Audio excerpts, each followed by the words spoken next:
Where there is no vision, that's where people perish. You have to have a vision for your life and for your money. And the two have to be congruent. They got to work hand in hand. I think you got to have a dream. The School of Greatness. Really?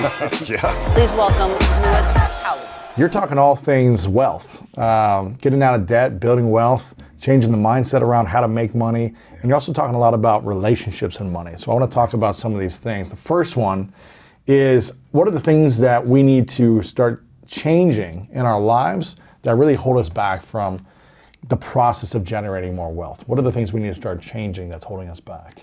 You know, Louis, that's a good question, man. I think one of the very first things that I focused on it has nothing to do with actually wealth. It has everything to do with who we are on the inside, our core. Okay. When we can really get down into our core and understand who are we at our core on the inside, it impacts our wealth building. You know, here in California, I went to Palomar College, and one of the main reasons why I got into debt, one of the main reasons why it took me a while to get to the state where I am today is because I was trying to please everyone else. I was allowing her and him to tell me how I should think, how I should talk, how I should dress. And at my core, I wasn't confident in who I was. And so because of that, I was able to be manipulated into saying, you know what, I should look like this. Let me go put this on a credit card. Let me go finance, I put two leather couches inside an apartment that was running me about $1,500 a month, right? But it's only like 800 square feet. I financed that just to look good because somebody else told me that's what you need to do. And I at my core didn't really understand who I was. Really? And so if you really want to start building wealth, one of the key ingredients to being wealth, in my personal opinion, has nothing to do with money. It has everything to do with who you are and how much you believe in yourself. What is your assignment? What were you born to do? When you really know that, then now you can move forward into building wealth. How do you know what your assignment is? You know, for me, I'm a Christian, and so I practice the Christian faith, and I believe that I was put on this purpose, put on this earth, one, to be a good father, to be a good husband, and then also to impact the minority and millennial culture when it comes to stewarding their single season and honestly getting out of debt and building true and lasting wealth. You see, wealth to me is just not always about the finances. Wealth is, to me, it's like, what knowledge am I passing down to the community, to the culture, to my kids? What wealth am I passing down to the people who are watching us today? That knowledge. And when I think of wealth, I think of knowledge, I think of wisdom, I think of opportunities. And so when I think about my assignment, it's okay. But how'd you know that was your assignment? Man, I didn't really know that, honestly, until maybe about 12, 13 years ago. I was sleeping in the back of my car off of Highway 76 here in Oceanside, California, and I was homeless. And I remember being literally naked, physically and naked spiritually. Right. And I was washing myself in the backseat of the car because I was about to go again talk to a young lady. And what do you mean? You were cleaning yourself just so you could go hit on someone? Exactly. I didn't want to be funky. I didn't want to smell bad. And I wanted to meet up with her at the mall there in Oceanside. And man, I was sleeping in the back of my car. And I remember looking at myself in the rearview mirror. And I saw myself with soap suds from the top of my neck all the way down. And I started crying. And I was, at that point, I didn't go see her that night because I was like, I'm tired of living the life that I'm living. And I said, there has to be something better for me. There has to be something bigger, better options. And it was at that time I started really looking for, what is my purpose? Why am I here? Who do I need to be? I started submitting myself to like my parents again, to different mentors. And I really found my niche. And it was like, hey, how many people are actually teaching true wealth? How many people are teaching young people how to avoid debt? Everything's always about consuming debt. How many people are actually teaching them a different way? Hey, there's a different way of building wealth. You can actually avoid debt and still build true wealth. But what's the true definition of wealth? See, growing up for me, wealth was what kind of watch do you have? What kind of car do you drive? What kind of house do you live in? What kind of shoes do you have on? What kind of backpack do you have?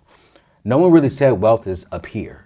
Wealth is inside of here. Wealth is what are you passing down? And so when I really started seeking for what is my purpose, that's when I found my purpose. When I literally said, I want to know, why am I here? Right.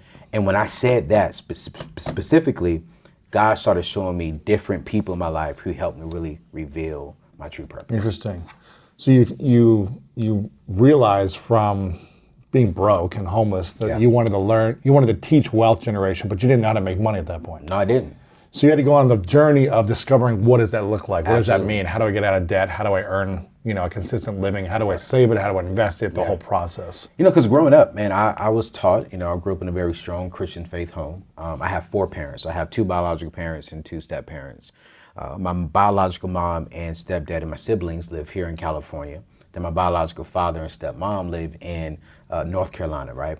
And I grew up in a very church thing. The only conversation we really had around finances was give. Right. Just give to the church. That's it. That's You it. didn't talk about money. No, we didn't really talk about, hey, here's how you build wealth. Here's how you start a business. Here's what entrepreneurship looks like. It was, hey, when you get your money from Wendy's, you're going to give 10% to the church. Then what you do with the other 90%, save it. Save a little bit, but you want the shoes, you go buy it. No one really talked to me about how to invest. No one said, hey, son, save this money, baby, go start a small business. So growing up, I just knew, go get a job, work the 40 hours a week, make sure you get a good 401k benefit package with some good health insurance, and keep your credit score above a 700, and then you get a good retirement package at the end of your time. No one really said, hey, here's how you start thinking at 18 to build true wealth. Here's how you start a business. So I said, there has to be more. Yes. There has to be more than just living paycheck to paycheck, sleeping in the back of my car, and looking at everyone else look good. But honestly, I was tired of looking good and honestly not being good. Yeah, that's a big one, man. Looking good is that's tough. If you don't feel good on the inside, it doesn't matter how much money and how good you look, how shiny you are on the outside. If it doesn't feel confident in yourself and proud of yourself, of what you're creating. I'm curious, you've talked to a lot of different individuals, parents, families about money. What would you say are the 3 biggest conversation mistakes that parents teach their kids around money in general? Or 3 things that they don't teach they should be teaching? What are they saying that's maybe not the best thing they should say? Right. You had your experience, but what are other people saying that you're hearing? Number one thing is chores. Like, we're going to pay you and give you an allowance for just being my son. That's good or bad? That's bad. Okay. No. We shouldn't teach our kids that the world is going to reward them for just being who they are. No, we need to teach our young people, hey, the world is going to reward you by actually producing and by working. Okay. By offering a value. Exactly. Not by just living. Just by waking up. Like, because what does that teach you if you're just going to give someone money consistently without working? Exactly. It doesn't teach you nothing. And then it's like, why are you paying your kids to make up his bed, to make up her bed? Why are you paying your kids to wash dishes? No, pay them to go wash cars, not your car, but your neighbor's car. Pay them to go cut other people's grass. Pay them to go walk other people's dogs. Pay them to walk around the neighbor and pick up trash.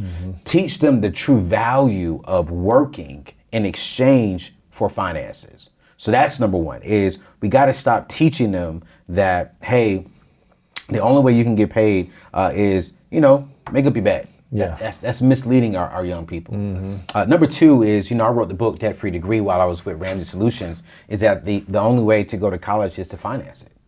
We got to stop telling our young people, hey, your Harvards and Yales and Princetons are the best schools out there. No.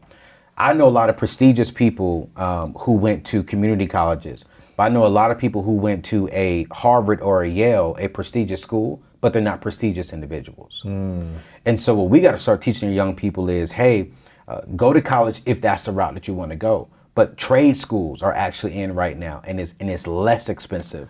I got a friend who's a plumber who's making multiple 6 figures a year. Absolutely. As a solo plumber, crushing it. Absolutely. And he's like, I go golfing every week. I travel. I was just in Hawaii, and he's got his own little business in Vegas making multiple 6 figures. I'm like, dude, you're crushing it. He's like, yeah, no one wants to do this job. I'm making bank. No one. Man, I just had a handyman come out to my house in Nashville. Charging $60 an hour probably or something. $150 an hour. Dude, man. I say, y'all in the wrong business. I should be hammering some nails up in here, He was like, but nobody wants to do the ugly work. Right. No, nobody wants to be hot. Nobody wants to be cold when it's, 30 degrees outside. So he can rack up So we got to start teaching our young people, start asking them, hey, what do you want to do? You know, what is it that you feel as if you can do in the world and actually enjoy it? Parents have to stop telling their kids what they will do. Okay. You have some parents saying, hey, I want you to go to this school and become this when you get older. And then they grow up growing envy of their parents because their parents didn't give them an opportunity to say, you know what, hey, let's work hand in hand. Right, or resentful or whatever it is. Yeah. Exactly. Yeah. So it's like, how do we do that together? Okay. So that's number 2.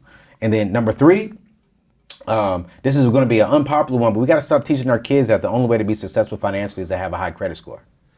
We got to stop saying that. I don't even, maybe I'm weird, but I don't even know what my credit score is. I never tried to get my credit score. I didn't even like check what my credit score was until like a year ago when I had to do some, I don't know, I signed up for some financial services thing and they had to like check it. And I was like, oh, okay. It's never meant anything to me. Right. So, well, first off, I've never bought a house. Wow. I've always rented. Yeah. So it's never mattered, I guess, because I've never tried to buy a house. And then I don't know what else I would need it for because I'm just. What about a car? You know, that's what some people say. I bought cash.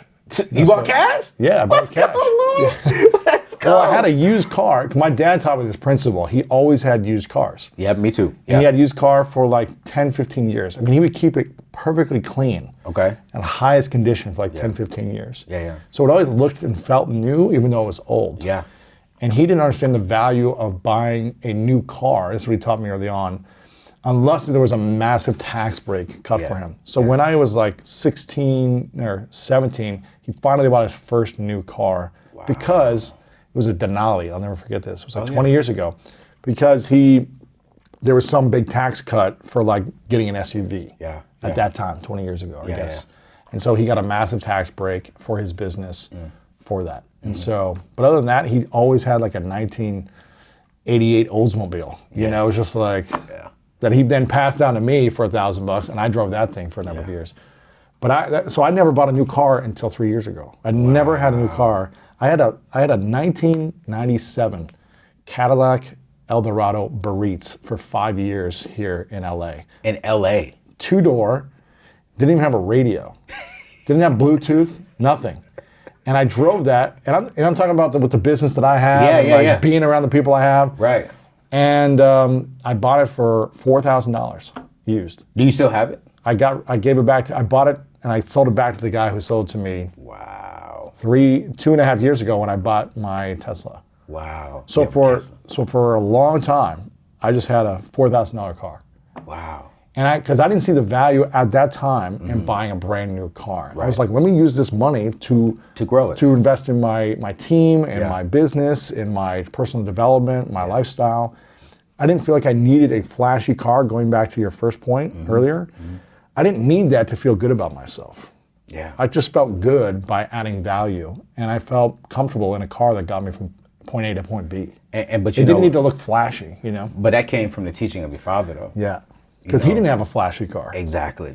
And nowadays, and then too, growing up, because we're right around the same age, social media wasn't big back then. So we didn't see all the flashy stuff. You just saw your neighbor maybe had a nice car and that was it. Or your friend or whatever had. Or whenever you go to church or something like something that. like that. So like now, this generation of kids are seeing the flashy stuff. Oh, you got to have the nice car to be perceived as successful. Yeah, I never felt, it's funny, I tell this story. Someone asked me this. I was doing an interview for someone who was applying for a position here at Greatness Media this morning. And she was like, do you still take your scooter to work? Because I talk about this in the show. I was just about to ask you that. Yeah, I have a little it must have been like $200, $199 scooter. Right. Not electric, this is a push scooter. Oh, it's a push scooter. It's a push like a razor, like a big razor. I saw a video of it. I thought it was an electric No, one. man, it's not electric. And I literally am in a building, a block away from here. So there's no point in driving. I could walk here a lot of time. Yeah. And I take a little scooter most days. It's not here today because it's raining. But I'll scoot it over, and I come out of my building, and there's like the fanciest cars you could ever imagine. Like every $1 million car you can think of, all those names, they're out there. And I'd like to just weave in and out of them. Yeah. Just scoot around and just smile. Yeah. Like, sure, they're cool, but I don't need those things to feel fulfilled and happy. Like, I'm a joyful human on my scooter. It gets me where I need to be, and it's fun. Yeah. I'm not saying I wouldn't like one of those cars. I actually don't care that, those cars don't mean much to me. To you. They're cool to look at, and I'll sit in one and be like, oh, this is nice. But but I kind of feel weird driving it, like I'm going to break something. Wow. So, Man. I don't know. For me, it's like it's a mentality of just feeling good. Yeah. And if that's your thing, you like flashy cars, you like flashy watch, that's your thing. That's your thing. Cool. Yeah. But don't do it because you need to feel better about yourself, in my opinion. And it goes back to the core. Yeah. When you really know who you are, you operate and you walk differently. Yes. And that is something that over the last few years I've really mastered and really keep drilling into myself. This is who you are. This is where you're going. I like cars. I am a car There you guy, go. So it's your thing. That is my thing. But you know what? I'm really coming to value a whole lot more than cars is I want a wife. Right. You know, I want kids. You know, and it's like I value that more. Yeah. And when I say I value that, man, I didn't go to Disney World. You know, I haven't been to Disney World yet because, you know, growing up, my family couldn't afford it. You've been to Disneyland up here in LA? I haven't been to Disneyland. Wow. And I've been to Six Flags. Yeah. You know, but we couldn't afford. The stepchild of Disneyland. Exactly. You know, we couldn't afford the family trips, the Right. spring breaks. And it's like, man, when I think about it now, I'm trying to steward and maximize my single season so that when I do have a wife, when I do have kids, I can say yes to my wife because I steward this season well. And it's like one of the things that I'm really teaching myself is as a young man dating, right, when it comes to my money, is I would rather tell my girlfriends no today so I can tell my wife yes tomorrow. Ooh, let's go. You know what I'm saying? It's like I don't have a problem telling them, hey, I'm not going to spend $100 on a date on you right now, you know, because you may not be my wife. But I refuse to tell my wife no because I told all of them yes. And as I'm maturing and as I'm growing, I'm realizing that the caliber of my financial future and the caliber of my future family's future is depending upon the choices that I make today. Right. And so I have to be willing and be strong at my core to say no to things that will set me up for my future. Yes. And I want my wife to be like, thank you for telling them no. I want my kids, because I remember my mom and dad, unfortunately, I have great parents, but I remember wearing shoes that had holes at the bottom of it and we had to put tape on the bottom of it. I don't want that to be my kids. And the decisions that I make today impacts that. You know, I want to be able to take my kids to Disney World. That's the only reason why I haven't been. I've dated ladies with kids. Like, let's go to Disney World. Nope.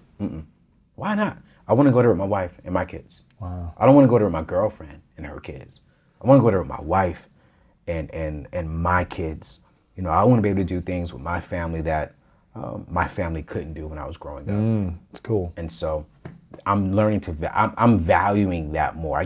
That wakes me up every day. Yes. That gets me excited every day. That gets me on my YouTube channel every single day because I'm working for them, and then I'm also working for the community. That's cool. What's the third thing that parents should be doing more? The last one we talked about, like, don't tell them the only way to be successful is having a 700, 800 credit score. Got it. Which goes into one thing that they're not doing enough is really having the money conversation with them early on as possible. You know, I think that parents, as soon as they say mama, as soon as they say daddy, you need to start having a money conversation. Really? Absolutely. At 2? Absolutely. What are those conversations they should be having? It's on their level. You know what I mean? Yeah. If the kid is saying, hey, mom, can I get a piece of candy? Well, they understand that candy. Tell them, hey, it costs money. And show them, hey, you got to give this in exchange for that. But let's you know, past that level. Let's start having a conversation with middle schoolers. One of my good friends has a private school in Nashville. I went to read books with them a couple of months ago again, right?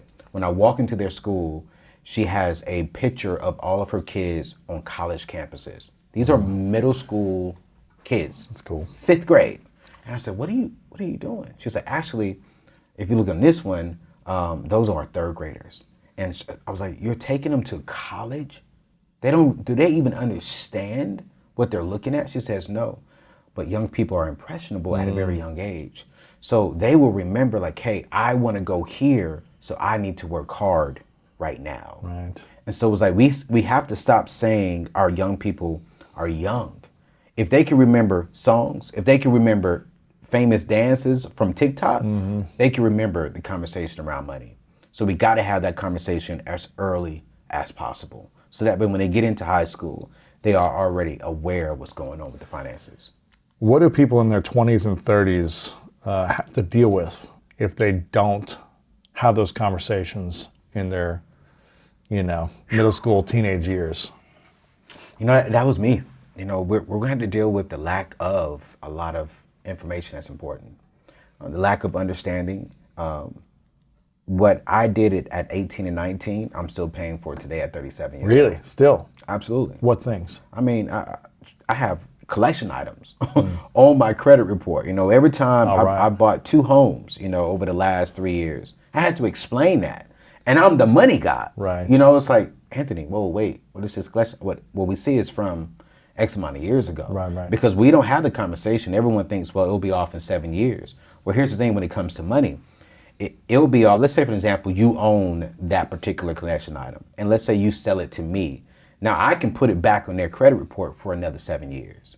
So just because it was a 15-year-old situation that I had, if it got sold to another company, collection agency, it restarts the whole process over again. Wow. So I still have some items on my credit report from when I was 20 years old. And that's embarrassing when I go in there because no one sat down with me and had the true conversation around what is a credit card, what is interest, what's the difference between a credit card and a debit card. No one sat down and had that conversation with me. My mama told me, you don't need a credit card. She just said, don't do it. She didn't explain to me why not. No one sat down and had the hard conversation and given me the education. So without that education, I made poor decisions. Right, and when a credit card is so easy to open up and everyone's selling them to you and, hey, easy. get this, you get a couple $100 free when you open it up. Easy. Everywhere you go is about credit card. You can't go into the mall without being offered a credit card when you're checking out. You can't even go into Walmart anymore these days. Everything is about credit. And again, I'm not knocking people who go down that route. I don't do that route. I actually enjoy the freedom of waking up every single month and having the freedom of saying, I don't owe anybody. I just owe my mortgage. Yeah. I love getting into my car and I have no car note. I love going to the mailbox and excited to go to my mailbox because there may be a check in there, not a bill. No bills. I don't know about you, but I remember every time my cell phone rang, if I didn't recognize the number, I didn't pick it up because those were collection agencies calling me. Yeah. It feels good when my phone rings. I can, hello, what's up? Right. I'm proud to answer it. And so if we don't give people that proper information, 20-year-olds now tend to build this negative relationship with money, and they're not really building wealth. And think about it. If we can start having this education now, we should be seeing more 20-year-olds being successful. Millionaires are being made now. If you're dropping a course or if you're sitting at home and you're playing video games, people are actually making millions online right now. But if we have the conversation with them now, we can see a lot more younger people really producing income. What else is keeping most people broke? Is it a mindset? Is it the habits and the actions? Is it the environment, the people they spend time with? Yeah. For me, it's a network. I have this, it's not my rule. It's a philosophy that I go by, 33%, 33%, 33%. The first 33% of people who are talking into you. So I think a lot of people, especially young people, are not really building wealth because they don't have the right people talking into their lives, saying, hey, here's what you need to be doing. Here's what you should be reading. Here's what you should be investing into. And so if you don't have the right people talking into your life from wisdom, like I've called you from wisdom on a lot of different things. We're the same age, but you're wiser than me in certain areas. So, hey, Lewis, what do you think about this? So they don't have the right people talking into them. Then the next one is who are they doing life with? So if you're dating someone that is all about, hey, I want to go here, I want to do this, and I don't care if we have the money, let's finance it. And if you have friends in your circle that are saying, hey, let's go on this trip for spring break, let's just take our student loan refund check and put it on there, then that keeps them in a certain bracket. And then they're not really depositing anything into anyone. So for me, when it comes to the lack of building wealth, who are you around? So the people that are depositing into you, the people kind of in your same sphere of influence, what decisions are you making together? Yep. And then are you depositing into someone else? And if you're not, here's the thing, we're just reduplicating it. If you don't have someone depositing into you, if you don't have someone who you're doing life with on a healthy way, you can't deposit something positive into them. So you have nothing to give. Exactly. You have nothing to teach, nothing to give. And you're teaching them. You just teach them the wrong things. While I was with Dave for a while, every major money thing that I decided, I asked him Before I purchase my first home, Dave, what do you think about this? Before I purchase my first big car, Dave, what do you think about this?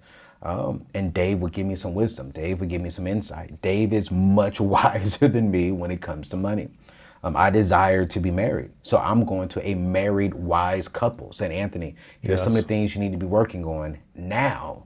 And like, for an example, my couple that I submit myself to for wise counsel for marriage, they told me this, and I'll say it on your show. They said I'm selfish. Why? They said I'm selfish with my time, because I work so hard. So when I come home, I don't want to be on the phone. I don't want to spend time with her because I just want to rest. And they were like, no wife is going to want to be with a man who doesn't want to spend time with her. Right. And I was like, I'm selfish. And I didn't realize that. One of the main reasons why my relationships didn't work in the past was because I was only thinking about Anthony. I liked her. I loved her. But I wasn't thinking about her because I was only thinking about this is what I needed. And so I have wise counsel to call me out on my stuff. I have wise counsel to say, you know what? That's not healthy. You're a good man, but here's some of your flaws. And so I think it's very important for all of us to have a group of people that can talk into us from different areas, whether it's your money life, your relationship life, your business life, entrepreneurship life, career life, spiritual life, you name it. Whatever you value, whatever is important to you, you need to have someone wiser than you speaking into that. And you need to listen to them. Don't tell them what they should be telling you. Listen to them. Yeah. Listen to them. It's a hard thing. Yeah. It's really hard because no one likes to be told what to do. It sounds like Dave gave you a lot of the financial wisdom, Yes. for many years. What would you say were the 3 biggest lessons around money he taught you directly, like that you implemented in your financial life? I think it's the same thing he's teaching everyone within his message. Number 1, avoid debt. Number 2, live below your means. And number 3, really create margin. And that was something, especially number 3, you build wealth by creating margin. What does that mean? What does that mean for people? It goes back to just living below your means. So if you're making $10,000 a year, okay, not a year, let's say you're making $10,000 a month for an example, you should be living off like $7,000. And that margin is what you're investing into. That margin is what you are looking to build wealth off of. I think in today's day and time, we're seeing about nearly 70, 72, 80% of people living paycheck to paycheck. I was there. They're not living below their means. They're spending every dollar, as opposed to saying, you know what, I want to do this trip, but I'm not going to have any left over if I keep doing all these trips. I want to keep going out because I like going out and having dinner. Yeah. But that's an extra $100 every meal as opposed to eating $15 worth of my groceries for this night. Absolutely. I want to buy the new shoes. I want to spend on this. But then if you're living month to month, you don't have the margin to invest. What should we be investing in once we have the margin? I mean, once you have the margin, I think before you do any investing, you should be eliminating your debt. First. And then once you eliminate your debt, you need to go ahead and get a fully funded emergency fund. But I think people really don't understand it's the debt part that really prevents you from building. So you can't build wealth with you're living in debt constantly. You can't. It's like a lot of people say, well, I'm going to use other people's money. Well, wait, that makes no sense to me. You're going to use other people's money to build wealth, but it's their wealth because they own it. Right. So for me, it's... And what if you lose that money, you're in more debt? Exactly. So for me, it's all about eliminating the debt. I don't want to pass down debt to my kids. They say that the average person is going to die with bills and with benefits. And the benefits are only enough to take care of the bills. Not to, you're not leaving it with any land, with no real estate, with no wealth to pass down. So for me, I'm eliminating the debt so that way I can really start building true wealth. I want to move forward, not worrying about my past catching up with me. And that's very, very important to me. And so when it comes to when you create that margin with wealth, man, you got to maximize on your 401ks. You got to maximize on your Roth IRAs. You got to maximize on maybe your some real estate. One of my mentors told me something so good that I'm starting to get into now. He said, we have no more capability of making land. We can build a lot of houses. We can't go wide, but we can go tall. But we cannot make any more land. Buy land, Anthony. And I was like, buy land? He was like, yeah, get some land and sit on it. Don't wait to get the land. Get the land and then wait and pass that down to your kids and your kids' kids. And I was like, okay. So I've been doing that. Just Where you been some buying land? I bought some land in my home city, Columbia, South Carolina, where I was born. And then with me moving again here soon, I'm gonna look at some land out there as well. But I went back home to purchase some land because Really? I know eventually, that's where my family is, and so that's where the roots are for myself. So definitely bought some land there because out there you could buy it for dirt cheap. Right. And so I'm just gonna sit on it. Right. And then down the road, somebody's gonna want to build on it, and they're gonna have to cut my kids a lot of money. Right. That's good, man. What else do you think people should be doing in their 20s and 30s to build wealth? When it comes to building wealth, once you look at your network, how are you building your number one business? A lot, and I tell this to everyone: mind your business. How so? Because your mind is a business. So if you mind your business, your mind is a business. How are you growing your number one business? Your mind. Exactly. What podcasts are you listening to? What books are you reading? Are you watching less TV? What are you putting into here? Because what we put into here comes out. And so wealth building is really not just about the physical things as far as the money, but it's like, what are you learning? What are you putting inside of your mind that can then produce true wealth and keep wealth? What wisdom and knowledge are you obtaining? So that way, when you do make the moves, you can also sustain it. Yeah. And so you'll learn that about me. It's like everything about wealth building has little to do with actual green, with actually paper. It's about your core. It's about your mindset. It's about your network. Who are you surrounding yourself with? How are you all minding your business, growing your asset, your number one asset, which is your mind? Then from there, we could talk about it.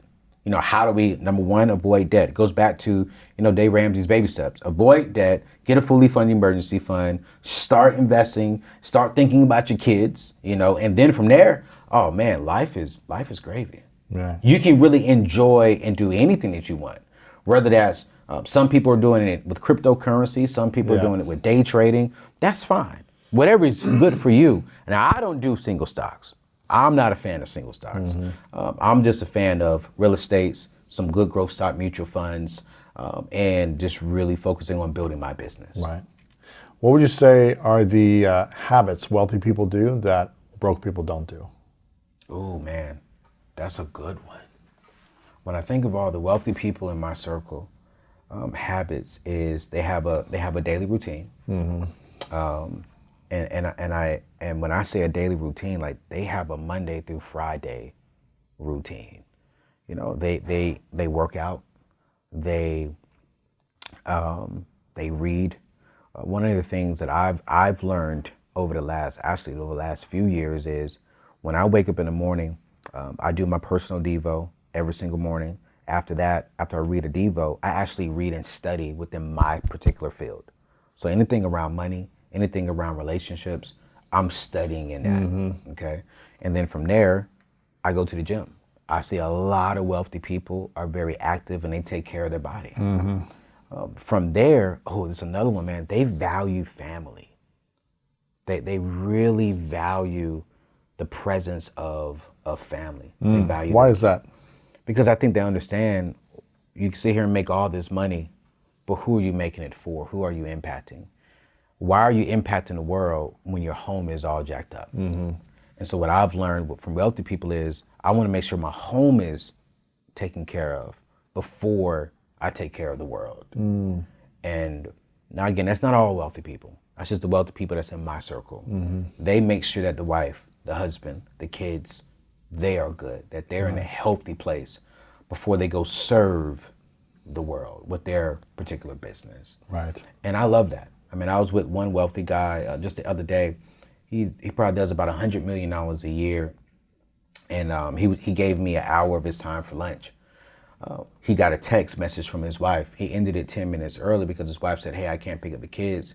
He was like, I get it. It's no problem. Hey, Anthony, I got to go.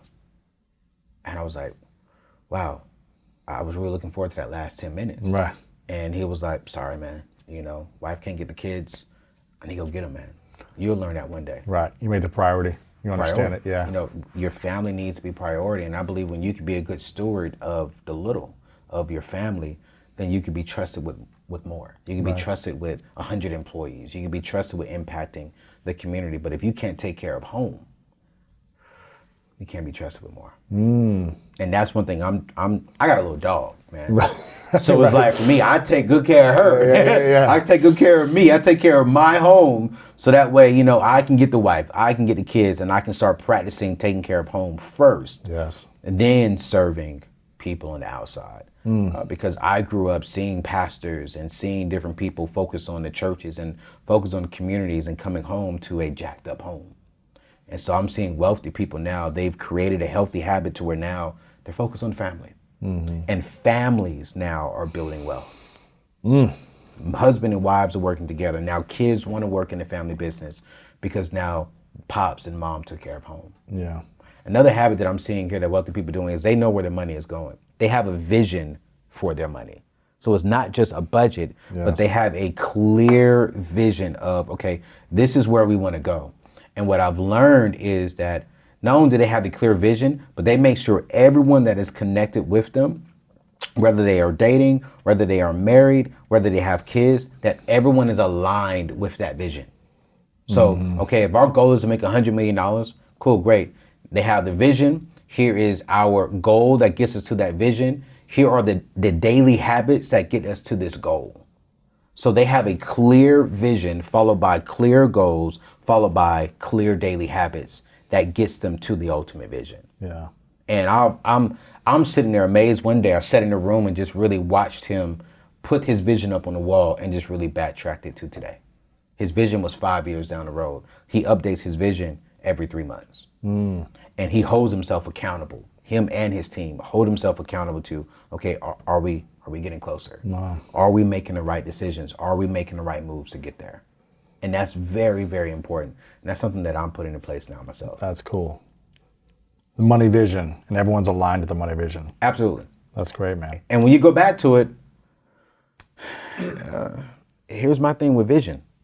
When you have a clear vision, that's your way of saying yes or no. So it's like if someone comes to you and says, hey, I want to do this, your vision says yes or no, not you.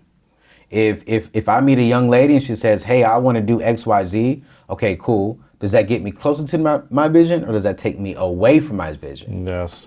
It's yes or no. If my vision is I want to do this in the next 5 years, I'm going to apply for a job, and that job is saying, hey, you got to do this, cool, great. This is aligned with my personal vision. Yeah. And I think 20s and 30-year-olds need to learn how to write a vision for their life. That's cool. Because if they have a clear vision for their life, it helps them stay focused and move forward. And it gives them an easy, hey, you're a great person, or this is a great opportunity. It's just not my opportunity. You're a great person. You're just not a good fit for where I want to go. You're not aligned with where I'm going. So you got to have a vision. What's the best way to write a vision and come up with a vision?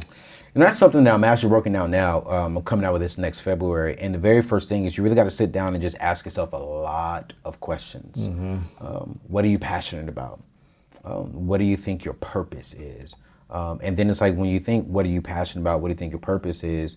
You know, where do you see yourself going? You know, my vision is to help millennials and minorities avoid debt and to build wealth. I had to ask myself why. It's because I was a millennial and a minority, broke, disgusted, living paycheck to paycheck. So when I started asking myself those questions, I really got down to my deep why. And one of my mentors, Dr. Darius Daniels, said, if your why doesn't make you cry, then the price of commitment will make you cry. And so when you really want to understand your vision, you really have to ask yourself, okay, where are you going? And then why do you want to go there? And when you ask yourself that at least 5 times, you're going to really be able to develop a clear vision of, I want to do this, I want to do that, I want to do this by this date because of these particular reasons. And it's very important. Yeah. Very important to have that. Right. Do you think anyone can be a millionaire?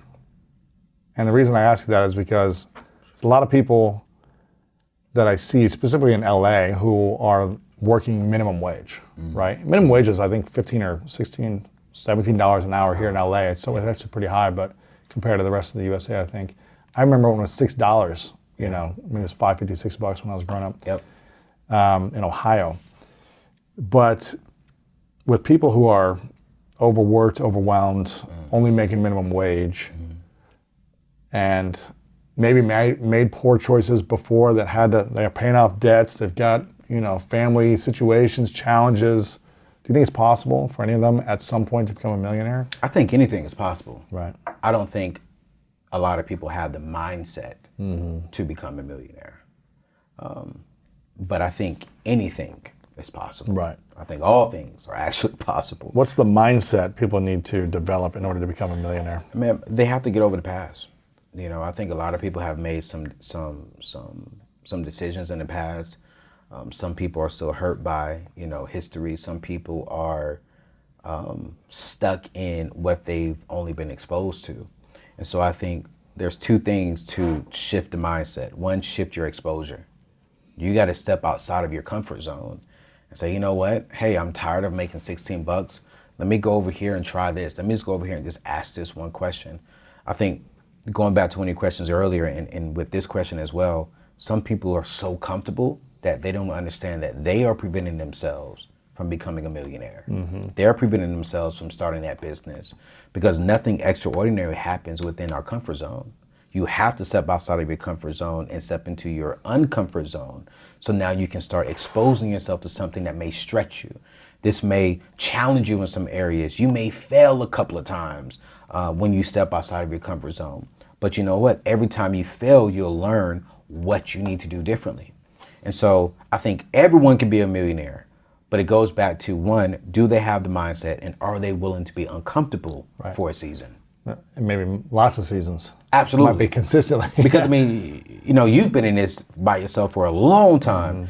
Yeah, you'll hit a good high and then boom, something can happen, and I know that for a fact from myself. I'm like, man, I was just doing good 2 months ago. Where did this come from? Right.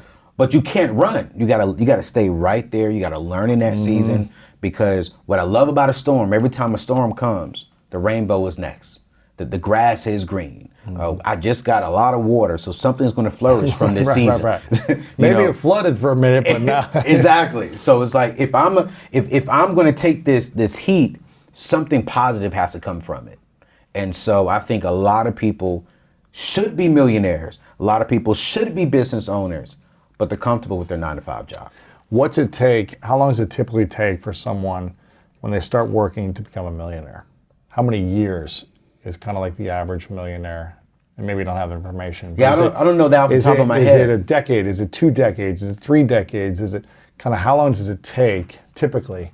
Typically. Yeah, not the extreme cases where it's like, okay, I launched a business and then sold it for $1 billion 5 years later, but the average millionaire, how long do you think it takes? And we're saying the average millionaire who may be a school teacher and just paid off their debt and started investing, or are we talking about someone who started the business and they're just making good money? Both. Because I think the average millionaire in America, once they really start the process, can really hit that within a matter of 10 to 12 years. Eliminating their debt. Once they eliminate debt and invest. Yeah. So after they eliminate the debt and really start really growing.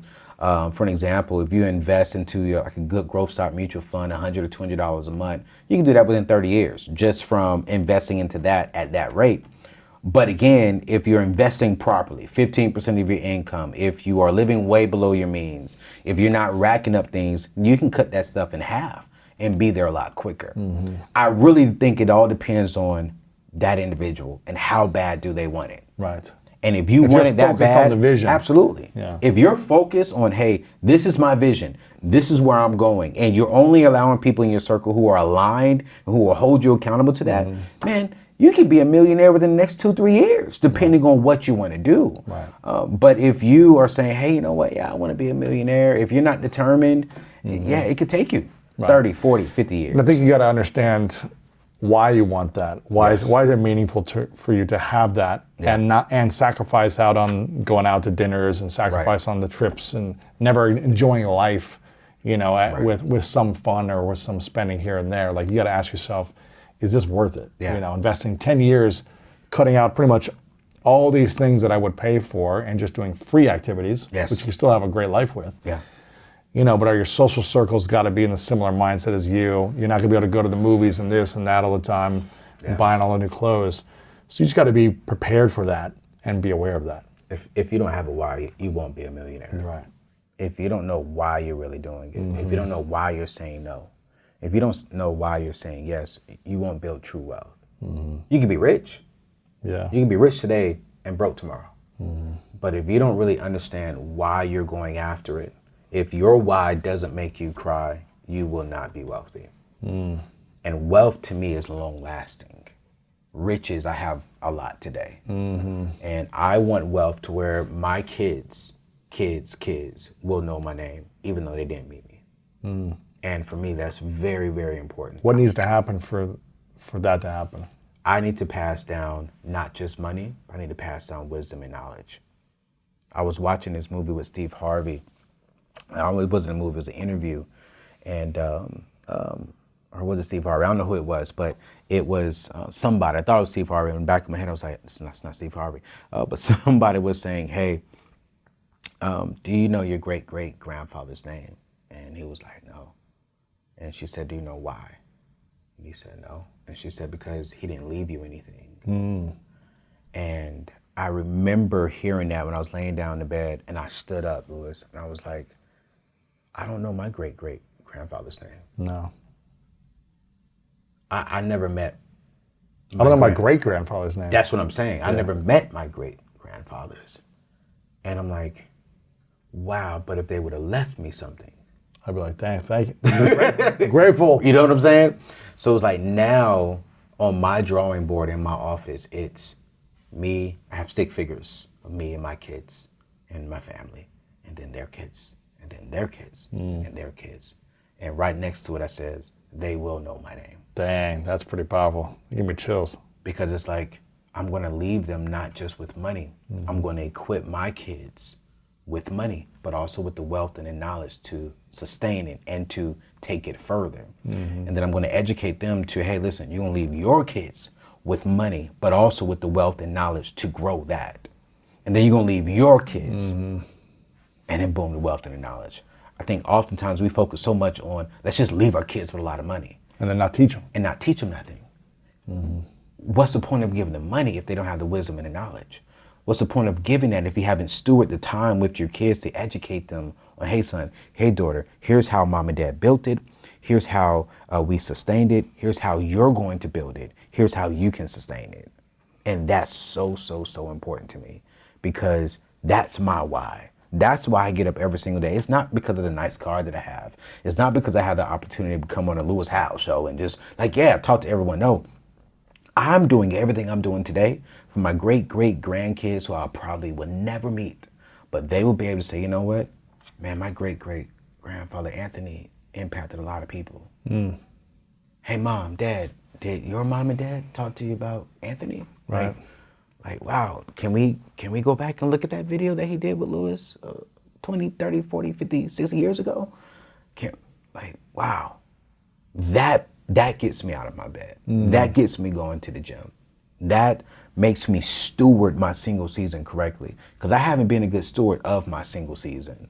I haven't maximized my single season all the time. That's why I'm focused now on maximizing my single season so that way I can make the right decisions that impacts generations to come. And I think that's, to me, what wealth is. Right. Wealth is how deep can I go with my wealth, money-wise, with my knowledge and wisdom. Talking about the stick figures with the partner and the kids and the kids' kids. How important is choosing the right partner in making money, keeping money, investing money, building money? That's the second most important decision of my life. Is choosing the right person. Partner. The first one is that's just my spiritual walk. Just being a Christian. I think that was the first part. The first and most important part. The second most is choosing the right partner. Yep, and choosing the right wife. You want me to be real? I'm trying not to get emotional. I had the right wife. You did. I let her go. Why?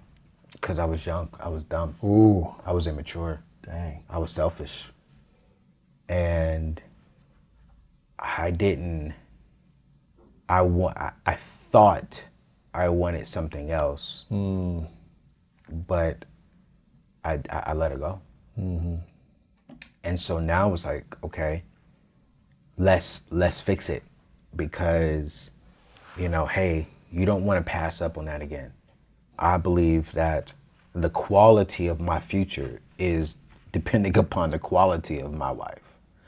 And I had that there, but because of the immaturity, because of the looking at what everyone else had around me, I let someone go who could have been my wife. And I learned from that.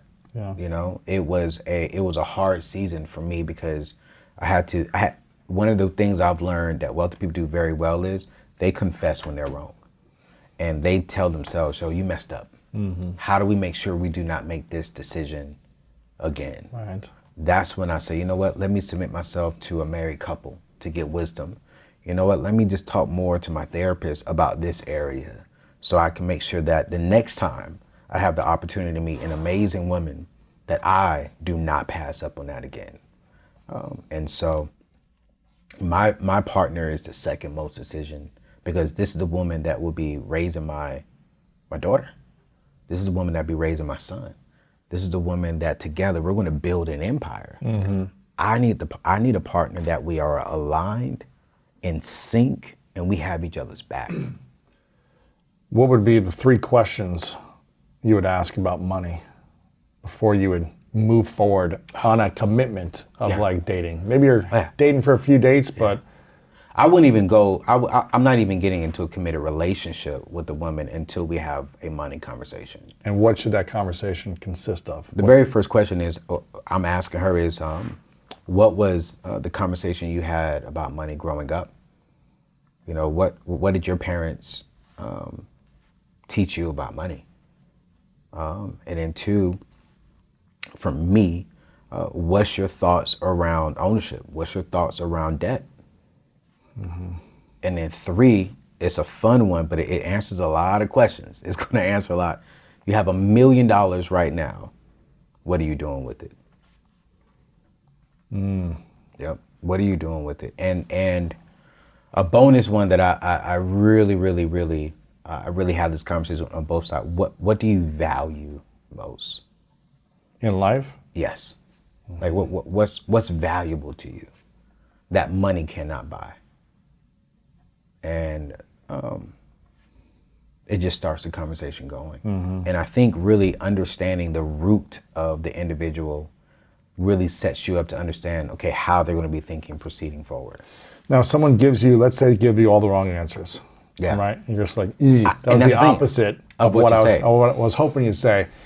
Does it mean they can't change their mindset around this? Or is it kind of, you've been set in this way for 20, 30 years? Right. It might take some time to unlearn these things. I don't think there's a wrong answer, because I think how we were raised, I mean, we can't help how we were raised. My next question would be like, hey, are you willing to have a conversation around these things? Are you willing to learn something differently?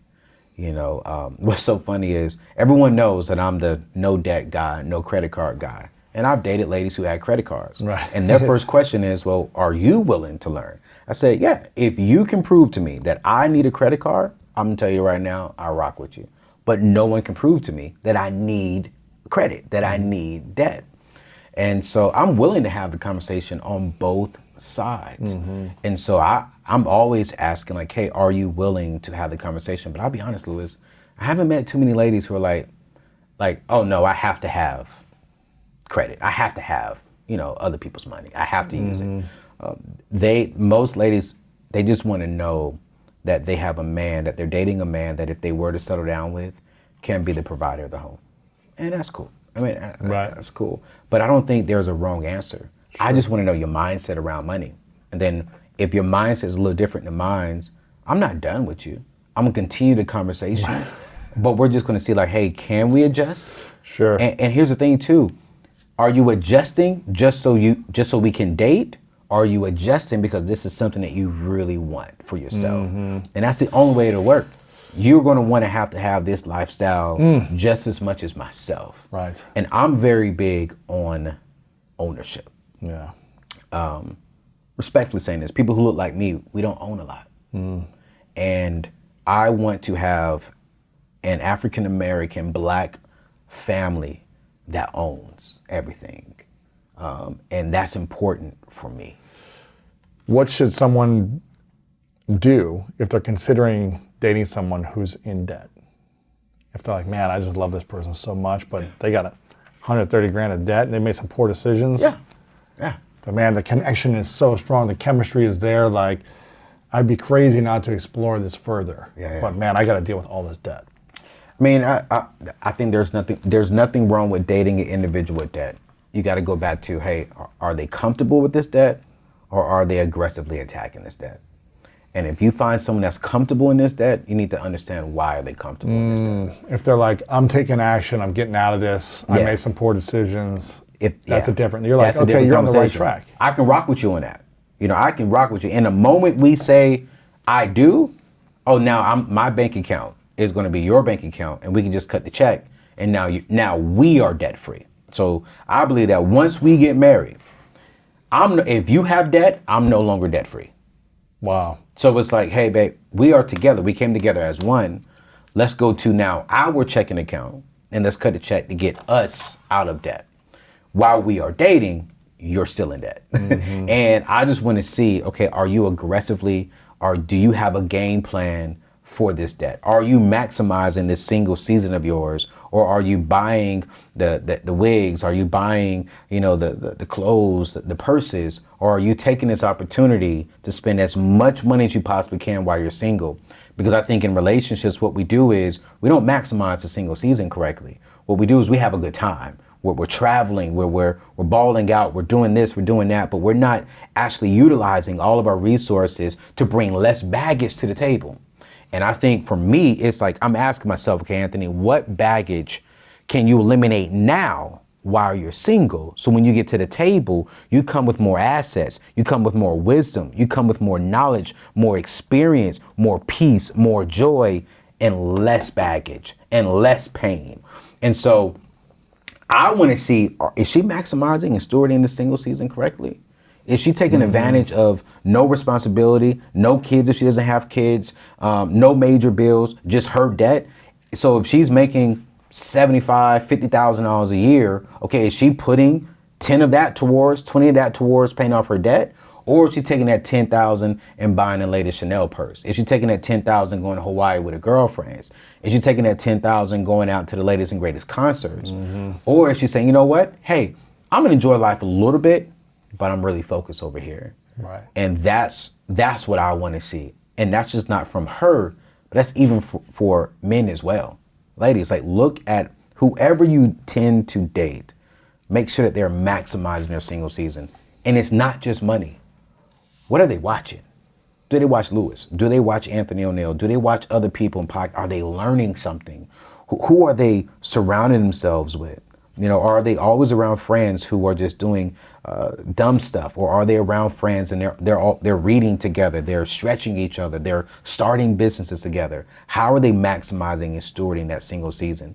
How are they growing this? Mm-hmm. And if they do that, I'm fine. If she comes to me and she got $200,000 in debt, Lewis, but I see that she's working hard, that's my wife, and I got her back. Have you seen scenarios where women make a lot more than the men they're with? Absolutely. And they're just as happy? Absolutely. As if the man was making more? I mean, I've seen a scenario where the woman is making a lot more money than the man, and they are happy. And I think it's only because that man is still providing. He is still working. Mm-hmm. He's not a lazy man. He's not sitting at home. He's not, working an 8-to-5 job and coming home and playing the Xbox or the PlayStation. No, the man is out here really trying to build something that is great for him and his family. And honestly, he's producing. Mm-hmm. You see the fruit of his labor. So you don't just see the potential of him, but you see him actually producing something. Mm-hmm. Those ladies, I believe, are happy. Right. But I think we run into the problem where these ladies are out here busting their butts, and these guys are just out here lazy. Right. That's where it doesn't work. It can't work. I mean, it won't work because a man can't be respected if he's not working hard. Mm. He can't be. And I don't think there's nothing wrong with the woman making more money than the man, or the man making more. It's what's our vision and where are we going? Prime example is my brother-in-law. When I first met my brother-in-law, I know he's gonna be watching this. I love you, man. He quit his job to stay at home with my firstborn nephew, Theo, and my sister was a school teacher, so she was the breadwinner for a while. And I was like, what in the world? Like, this is not normal. And what I noticed about them two was they were aligned on the vision. Now today, he's built a huge business.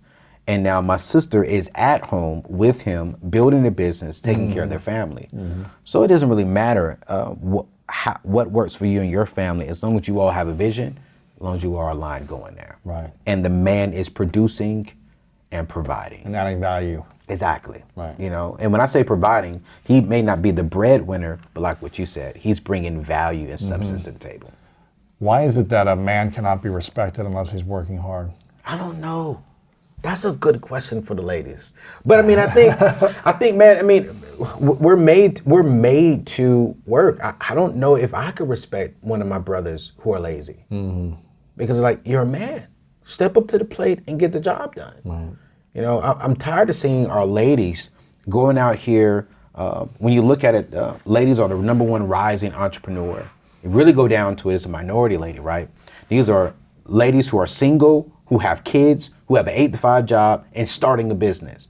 So if our single ladies can do all that, and men can't do that. Right. Come on. Step up. Yeah. Nah. Do you think men respect women who don't work? Can women be respected if they're not contributing financially in this modern era? Yeah, I know I could. Yeah, I mean, I kind of want my wife to want to stay at home, to be honest. Why is that? I value family. I remember growing up and my mom working 3 jobs, my dad working, long hours, and mom and dad not around. I remember those hours. I'm not saying that my wife has to do that, but what I am saying is I just want to make sure that my kids see their parents, that we are present inside of their lives. And that's important to me. But if she says, hey, you know what, I really enjoy doing what I do for a career, cool, great. Let's figure out how do we still make sure the value of our home is still there, that this is our priority. Raising our kids, growing a healthy group of kids is still a priority. Yeah. But I could absolutely respect a woman who doesn't work. If a couple or a married couple does not create a money vision, what happens to the relationship? It's going to fumble. Absolutely. The relationship will? Absolutely. The number one cause for divorce is not because of the lack of money, it's because of lack of vision and thought behind money.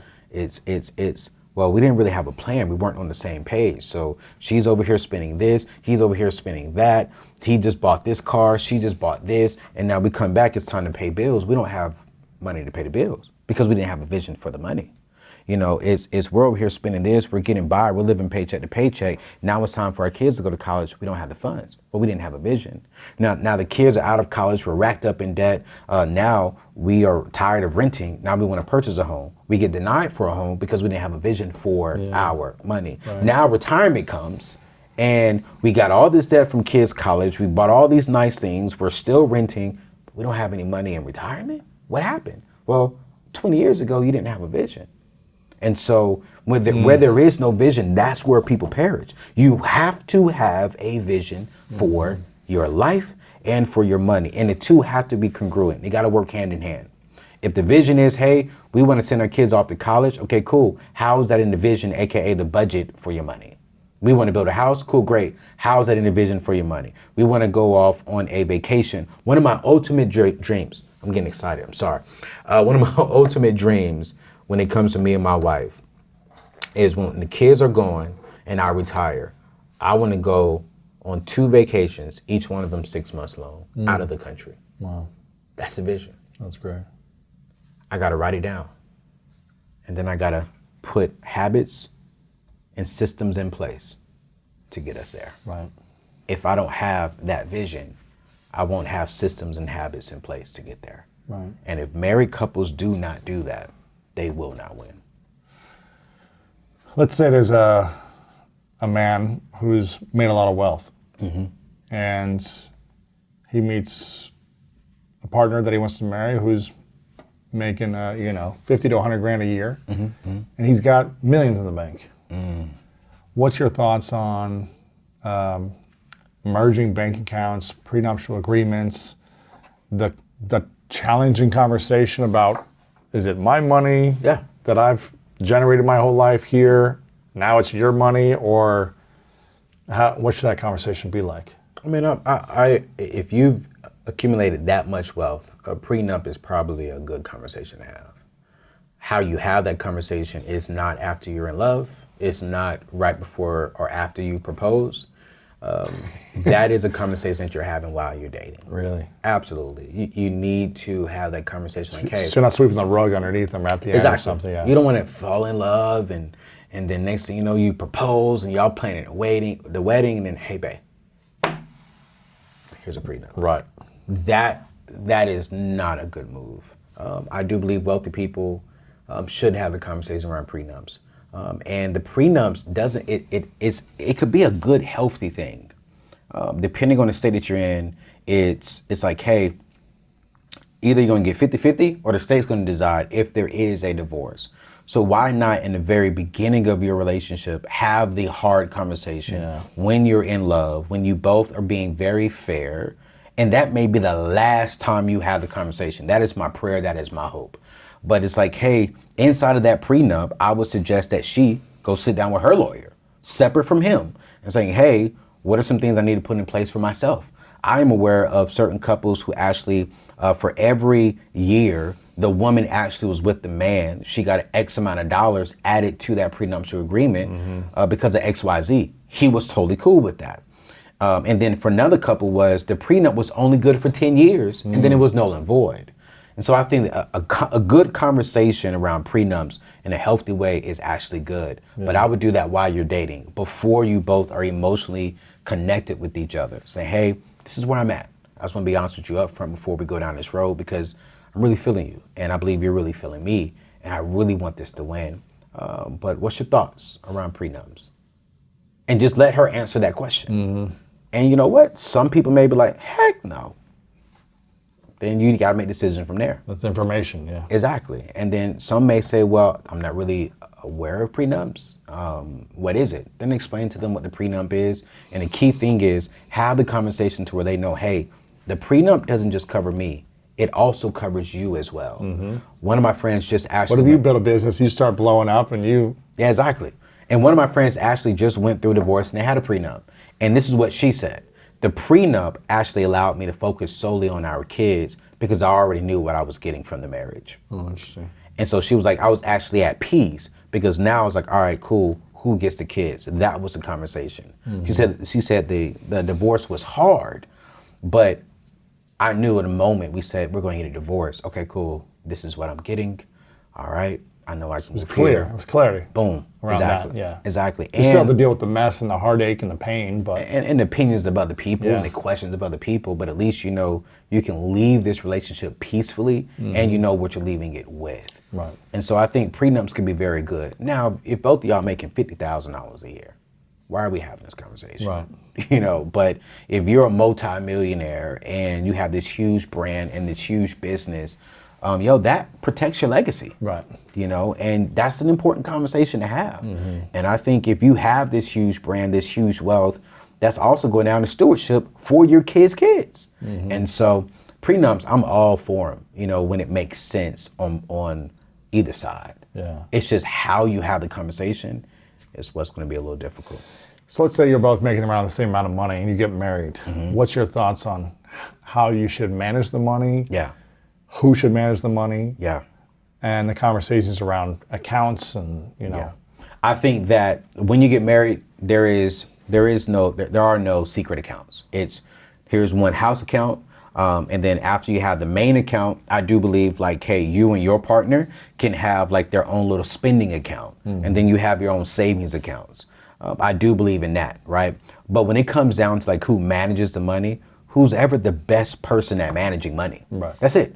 If that's her, she manages the money. If it's you, she manages the money. If it's your partner, that partner manages the money. Whoever is the best person at that, they do it. Now, I think both need to be having a conversation. I think both need to be having the money conversation at the end of every single month. Hey, this is what we did this month. This is where we're going next month. What are some things we want to do? You need to have a meeting every single month about your money going into the next month. And so I'm looking forward to that. Hey, babe, what do you want to do? What do the kids need? What are some things we want to buy next month? We need to have a very detailed plan with that. Now, the execution of that budget or of that vision money may be the best person who is honestly better in that area. But everyone should know how much money we have, what are we aiming for, and where are we going. Yeah. But you should have it. I'm not a fan, Louis, and you're smiling, but I'm not a fan. I'm not a fan of married couples having, okay, I'm going to pay for this, you're going to pay for that. Here's my money out of my account.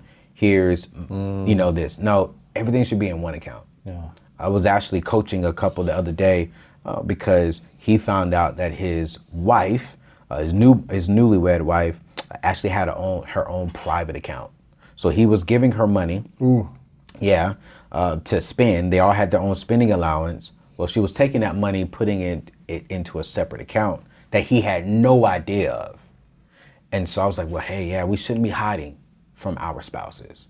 We should be very clear up front around what's going on with the money, what are we doing with it. And it's a hard conversation to have. Right. But I know me and my wife will have joint accounts. Yeah. And I will be able to see what's in her account. She'll be able to see what's in my spending account. But we don't touch the primary account unless we both agree it. Yeah, that's good. What is the thing that's holding you back from the next level of your financial wealth building? That's a good question. You know what? That's a good question, Louis. And now you got me thinking. Man, you got me really being vulnerable here. I may not be ready for it, Louis. Ready for what? The next level? Of wealth, yeah. Really? I honestly may not be ready for that amount of money being a single man. Why is that? Don't know. When I really sit back and think about it I don't know. It's what I have right now, I'm stewarding well. What I have right now is enough for this season. But when I think about that next level for me in wealth, well, that's a lot. And God may be saying to me, I need you to get everything in this season on this level before you get to the next level. Maximize and steward everything well on this level before you get to the next level. Because new levels just brings new devils. And I may not be ready for that just yet. And I think some people are scared to admit that. What do you think you need to overcome in order to be ready for the next level? I think for me, one, I need a bigger team. Yeah. As far as in smarter people than me that knows how to, when I get to that level, they know how to deal with things on that level.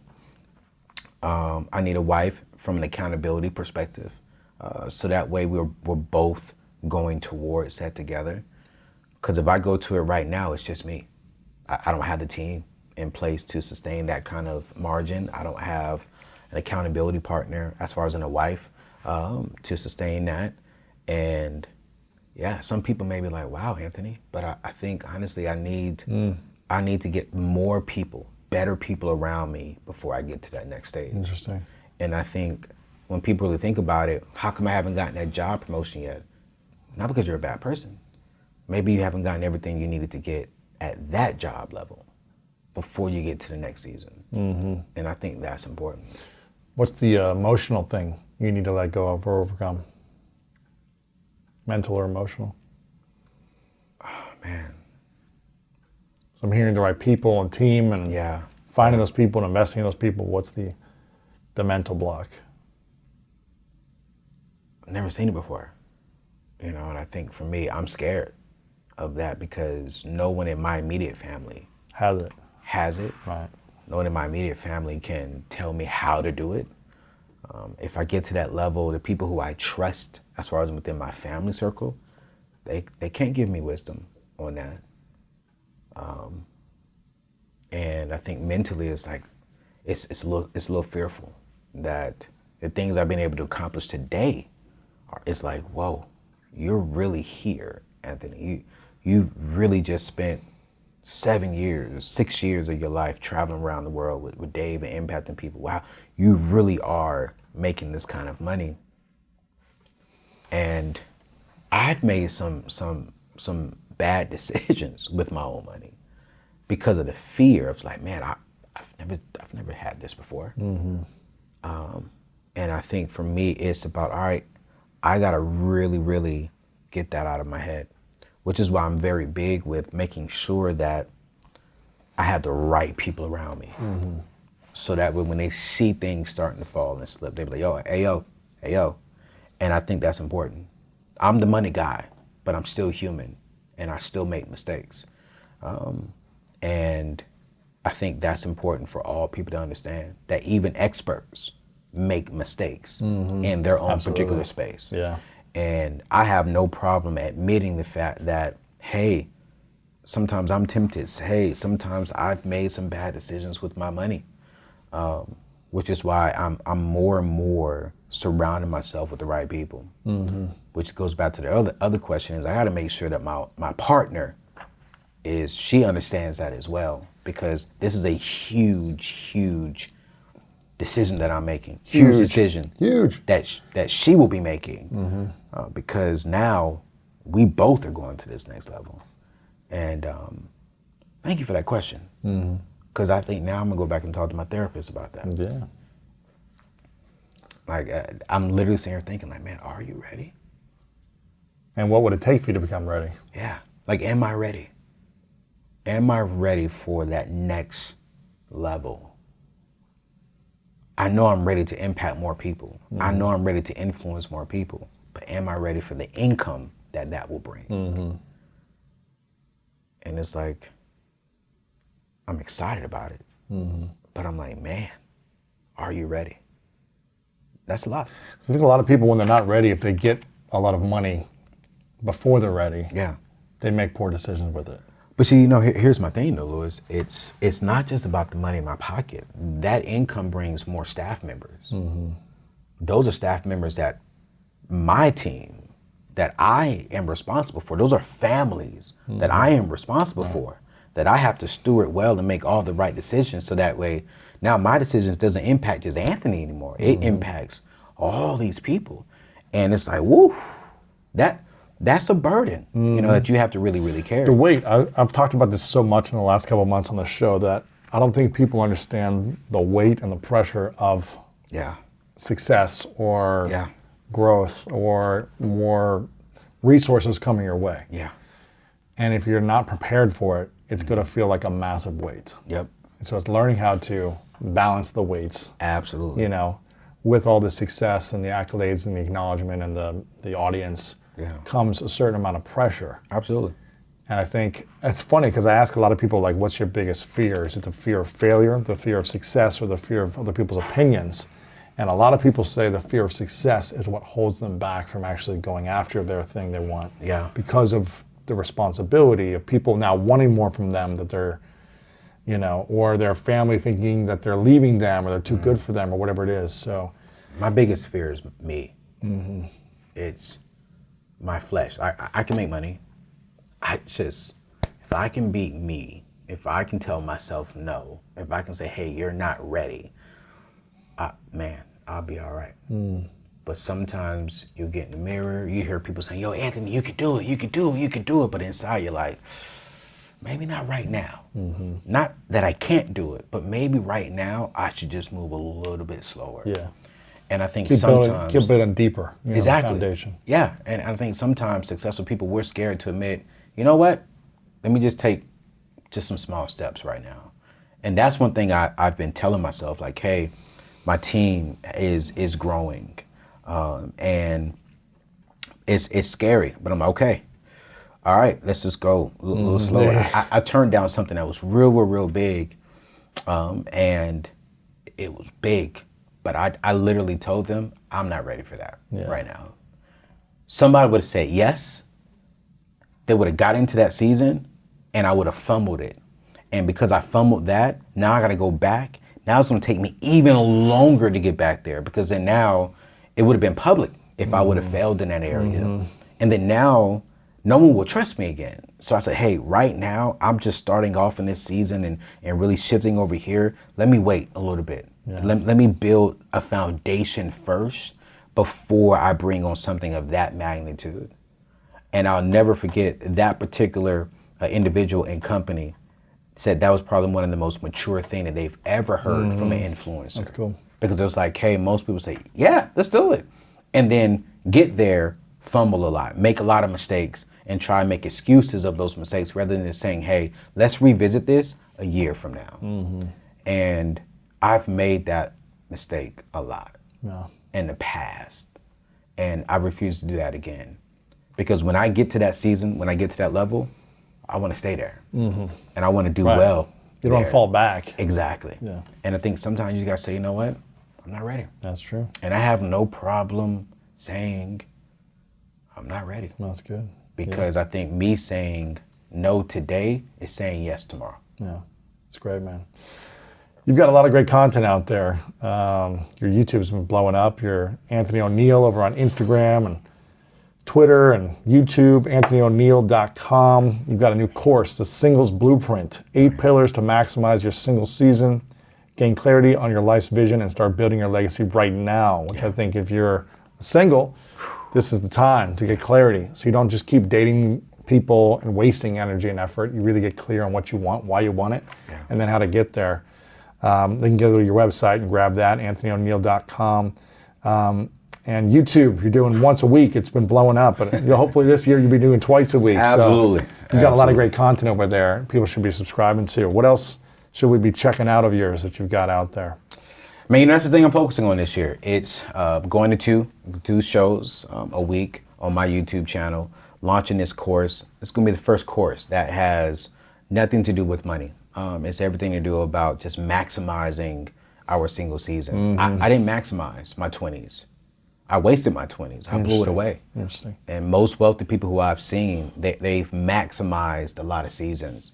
So I'm literally walking single people through, hey, here are the 8 pillars you need to be focusing on to make you a better individual.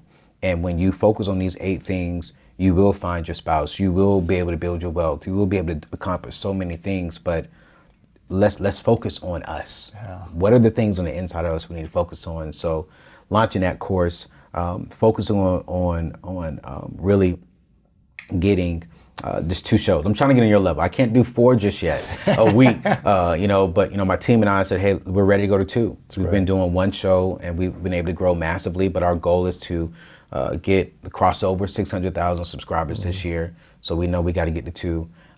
And then number 3 is, man, I'm actually going to take a group of people to Israel. A group of millennials, just go over to Israel, learn about money, learn about, our tradition and heritage over there. So I'm looking forward to that. That's cool, really, it's about laying the foundation and just really influencing and impacting a lot of millennials and a lot of minorities. I love that, man. Love it. This is a question I ask everyone at the end called the 3 truths. Ooh. So imagine it is your last day on earth. You've been building your wealth generation. You've got the marriage, you've got the family, you've got the grandkids, all that stuff. Yeah. You've accomplished what you want to accomplish, but it's the last day. Yeah. For whatever reason, you've got to take all of your written audio and video messages with you. Ooh. So no one has access to your wisdom anymore, even though I know that you're going to pass it on. This is hypothetical. Yeah, I got you. And you only get to leave behind 3 lessons that you've learned. All the lessons you learned from your life, this is all you get to leave behind to your family and to the world. What would be those 3 lessons, or I like to call it the 3 truths? Here you go to truth. Number 1 is there's a difference between believing in God and knowing God. Know God. Number 2 will be the caliber of your future will be determined by the choices you make today. Number 3 is focus on influencing and impacting people. If you focus on those 2 things, that equals income. Know God.